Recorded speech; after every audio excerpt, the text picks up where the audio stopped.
The world celebrated Christmas. Festive lights had been put up to celebrate the festivities, but for those living in Gaza, there seems to be no respite as the war continues to rage on in West Asia. In the latest, Israeli Prime Minister Benjamin Netanyahu says that Israel will not succeed in freeing the remaining hostages held in Gaza without applying military pressure, while also adding that Israel will not stop its war against Hamas militants until victory. אני שומע מבני המשפחות של הנופלים אמיצי הלב, ובכן לכם, לוחמי צה"ל, ולכם המשפחות הדואבות וקרובי החטופים, אני אומר גם מעל הבמה הזאת, אנחנו לא עוצרים ולא נעצור עד לניצחון, כי אין לנו ארץ אחרת ואין לנו דרך אחרת. The Israeli Prime Minister also made a visit to the war zone. He met with his soldiers in northern Gaza. Netanyahu was accompanied by the Deputy Chief of Staff, Major General Amir Baram, where they spoke with soldiers and commanders and pledged to continue to fight until the end. לא מפסיקים. כל מי שמדבר על להפסיק, אין. לא מפסיקים. מלחמה נמשכת עד הסוף. עד הסוף. עד שגומרים אותם, לא פחות מזה. ואני יודע שעזבתם משפחות ושהמשפחות תומכות, זה דבר אדיר. וזה הכוח, זה המפתח לניצחון. השארנו פה שני חברים שלנו. אני יודע, לא מעט, וחברים יקרים. ושזה אנחנו ממשיכים, הצבא היא להמשיך. תודה רבה. תודה לך. Meanwhile, Hamas militants have released a footage showing rockets fired towards Israel from Gaza. Of course, this footage cannot be independently verified. It has come in from Hamas.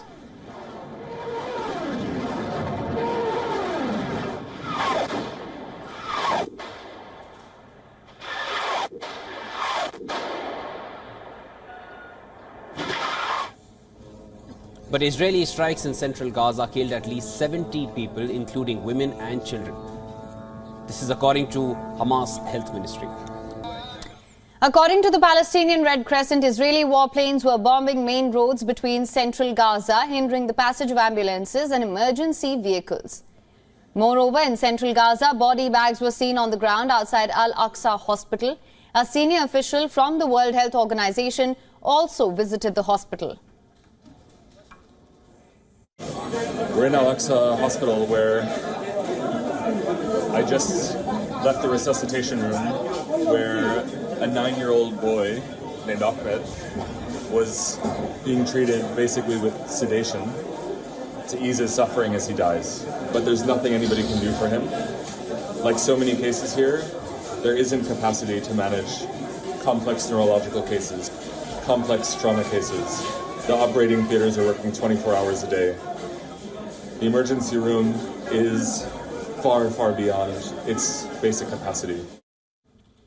While an Israeli airstrike in Khan Yunis in southern Gaza killed 23, bringing the total Palestinian fatalities overnight to more than 100. Now, on your screens, you will see injured Gazans being rushed to the hospital after strikes in Khan Yunis.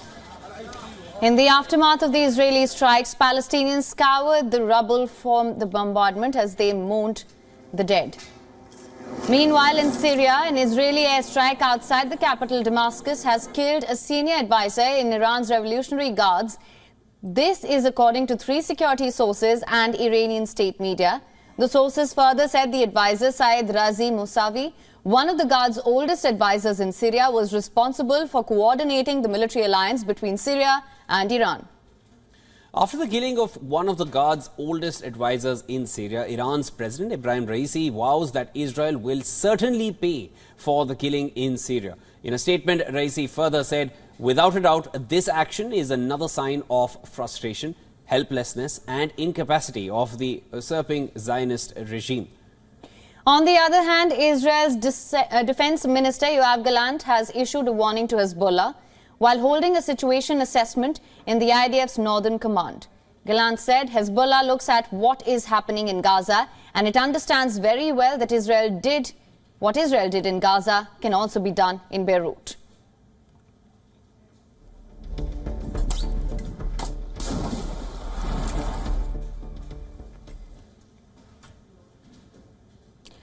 For more on this, we're now being joined by Edward P. Joseph, a conflict management expert with 15 years of experience, as well as a foreign policy lecturer and analyst. He is currently a senior fellow at the Johns Hopkins University. Sir, welcome to World DNA. Always a pleasure to have you.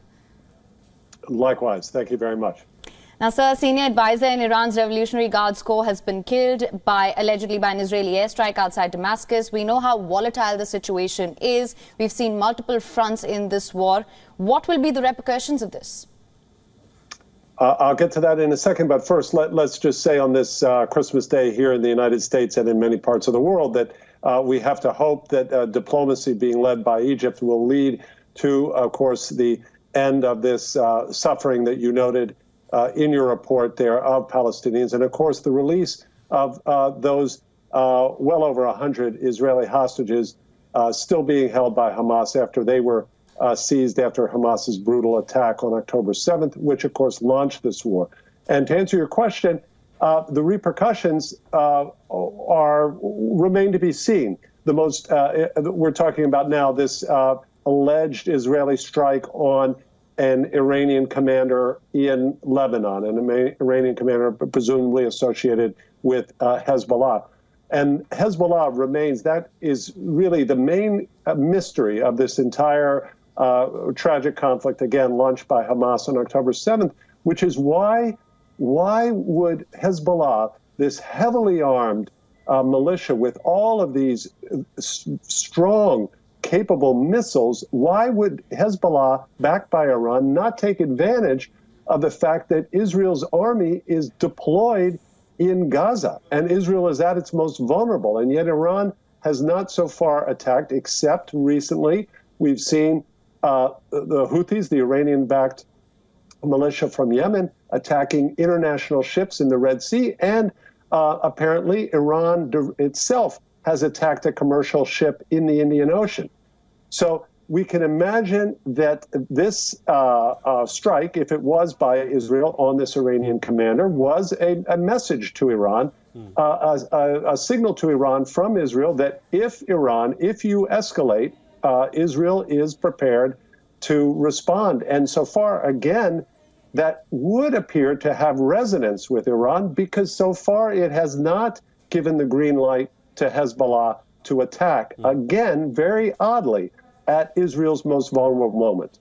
Please. Mr. Joseph, there were some quotes which came in, certain things that were said. I just want to quote it as it was said.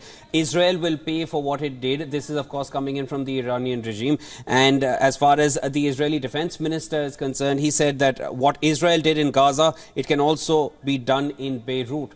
Now, these are, what do you see, how do you see these statements coming in from the two fronts? Do you feel it is it's more of lip service? Do you feel it is more of, these are empty threats? Do you find weight behind this? How do you see this impacting going forward? Because now we're actually seeing somebody from Iran. It's not an Iranian proxy which has been attacked. It's actually somebody from Iran, from the Iranian Revolutionary Guard Corps, who has been killed. These are all valid questions that you ask. Let's put some perspective here. First of all, it's not the first time that Israel apparently has taken out a Iranian commander. It's happened several times in Syria. So it's not the first time.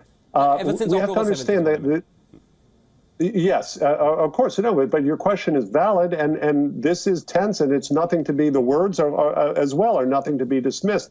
They're meant to convey messages of deterrence. That's the message from Israel.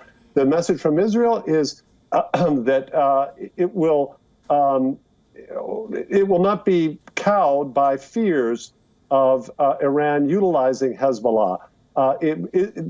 From the Israeli side, it's a demonstration of resolve, of preparedness to take on Hezbollah, readiness to take on Hezbollah. And of course, for Iran, it's more of a matter of trying to save some face here, because we have to remember, Iran styles itself as the head of this so-called axis of resistance. Well, if you are the leader of this axis of resistance and you see this Israel deployed now, its forces deployed on the ground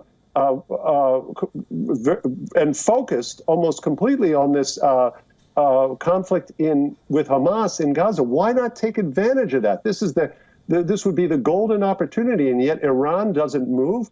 I think perhaps there's a measure of exposure on the part of Iran, which is why it has given the green light to the Houthis to make these attacks in the Red Sea, and why Iran itself has taken on apparently this strike on the commercial vessel in the Indian Ocean to try to save some face, to try to show that Iran is somehow involved, when in fact Iran is afraid to get involved and is preserving Hezbollah for its own strategic interests back home.